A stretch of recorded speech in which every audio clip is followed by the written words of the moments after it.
તો વેલકમ મિત્રો, કેમ છો? તો આપણે આજે વાત કરીશું ઉભા હનુમાનજી મહારાજ વિશે. તો ચાલો જોઈએ ઉભા હનુમાન.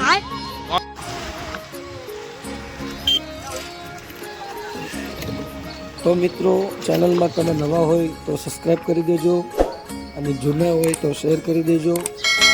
તો આપણે ઉભા હનુમાનજીની વાત કરીએ તો સુરતથી લગભગ 100 કિલોમીટરના અંતરે આ મંદિર જોવા મળે છે. સુરતથી તમે કામરેજથી માંડવી થઈને પણ જઈ શકો છો.